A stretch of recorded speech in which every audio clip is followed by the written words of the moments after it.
संरक्षक हे दोन्ही महत्त्वाचे आहेत।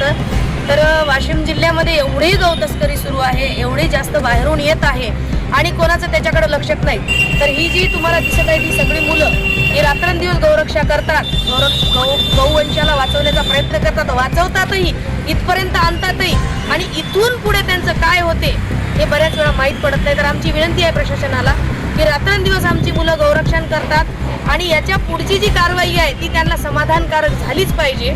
तर माझी दुसरी काही एक विनंती नाही आहे की गौरक्षणाचा जो कायदा आहे तो मजबूत झाला पाहिजे आणि मी या मुलांसोबत रात्रंदिवस गौरक्षणामध्ये आहे।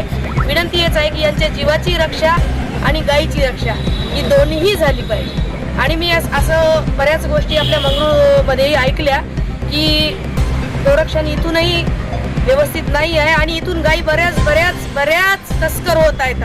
तर आमची एक शासनाला ही विनंती आहे की इथे जो काही प्रकार होत आहे पहिले या प्रकाराला लक्ष द्या, तेव्हाच बाहेरचे प्रकार आम्ही कंट्रोलमध्ये आणू शकतो। जय श्रीराम, रामकृष्ण। आज आज केसी केली ते सांगा, कशी केली? 2 मिनिट। आज सकाळी जे तुम्ही गाडी पकडली याच्याबद्दल आपण काय सांगणार? जय श्रीराम। आज सकाळी आम्ही लगभग 4 वाजता गाडीचा पाठलाग केला, कारंजावरून ते आपल्या वनोजा टोलपर्यंत।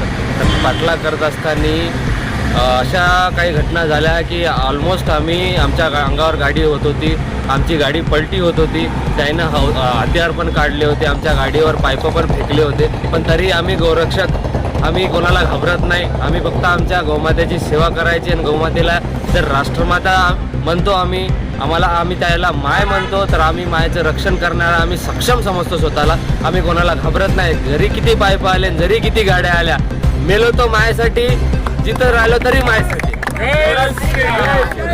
कायदा हा मजबूत झाला पाहिजे, त्या हिशोबाने अजून गौरक्षण बाहेर निघतील। आज आमच्या सोबत 15 गौरक्षण आहेत, तर उद्या जाऊन 1500 गौरक्षक निघतील। हे कायदा जर स्ट्रॉंग झाला, कारण की काही ठिकाणी अशा होते की गौरक्षकांवरच कायदे लागू होते तर आणि गौरक्षकांवरच गुन्हे लागतात।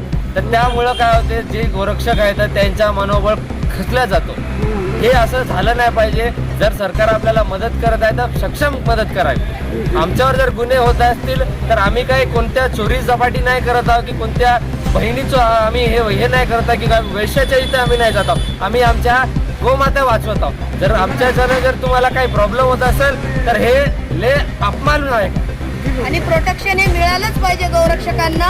बाकी सगळ्या गोष्टींना रक्षण आहे, गौरक्षकांना प्रोटेक्शन मिळालं पाहिजे। काही भेटत नाही कोणा संस्थेकडून, आम्ही आमच्या स्वखर्चानं रोज। शिवराय, जय श्रीराम।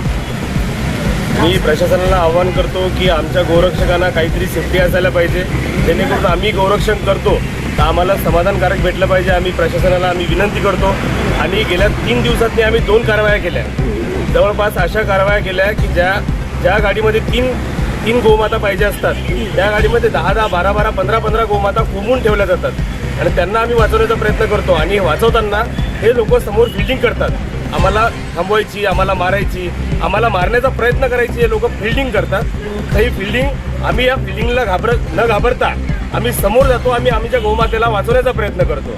आम्ही गोमातेला वाचवण्याचा जेव्हा प्रयत्न करतो तेव्हा आमच्या आयुष्यातली खूप साऱ्या अडचणी येतात आणि ही सेवा आम्ही गेल्या 13 वर्षापासून करतो आणि इथून पुढेही करत राहू।